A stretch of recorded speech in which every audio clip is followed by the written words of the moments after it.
ಈಜಲು ಹೋಗಿದ್ದಂತ ಇಬ್ಬರು ವಿದ್ಯಾರ್ಥಿಗಳು ಜಲಸಮಾಧಿ ಆಗಿದ್ದಾರೆ. ನೀರಿನಲ್ಲಿ ಇಳಿದಿದ್ರು 5 ವಿದ್ಯಾರ್ಥಿಗಳು. ಆ 5ರ ಪೈಕಿ ಇಬ್ಬರು ನೀರು ಪಾಲಾಗಿದ್ದಾರೆ. ಬನ್ನೇರುಘಟ್ಟದ ಸುವರ್ಣಮುಖಿ ಕಲ್ಯಾಣಿಯಲ್ಲಿ ಈ ಘಟನೆ ನಡೆದಿದೆ. ನೀರಿನಲ್ಲಿ ಮುಳುಗ್ತಾ ಇರುವಂತಹ ವಿಡಿಯೋ ಈಗ ಪವರ್ ಟಿವಿಗೆ ಲಭ್ಯ ಆಗಿರೋದು. ಮೊಬೈಲ್ನಲ್ಲಿ ಈ ಸ್ನೇಹಿತರ ಕೊನೆ ದೃಶ್ಯ, ಇಬ್ಬರು ನೀರು ಪಾಲಾಗ್ತಾ ಇರುವಂತಹ ದೃಶ್ಯ ಮೊಬೈಲ್ನಲ್ಲಿ ಸೆರೆಯಾಗಿದೆ. ಗಾರ್ವೆಬಾವಿ ಪಾಳ್ಯದ ದೀಪು, ಯೋಗೇಶ್ವರನ್ ಇಬ್ಬರು ಕೂಡ ಸಾವನ್ನಪ್ಪಿರೋದು.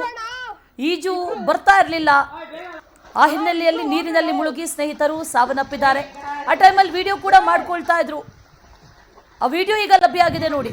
ಇಬ್ಬರಿಗೂ ಕೂಡ ಅಷ್ಟೊಂದಾಗಿ ಸ್ವಿಮ್ಮಿಂಗ್ ಬರ್ತಾ ಇರಲಿಲ್ಲ. ಕಲ್ಯಾಣಿಗೆ ಈಜೋದಿಕ್ಕೆ ಅಂತ ತೆರಳಿದ್ರು.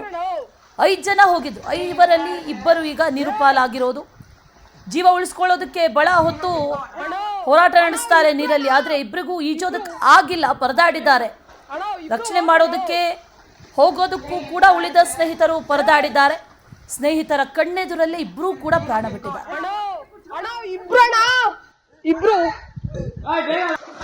ಇಬ್ರು ಹೋಗ್ರಣ.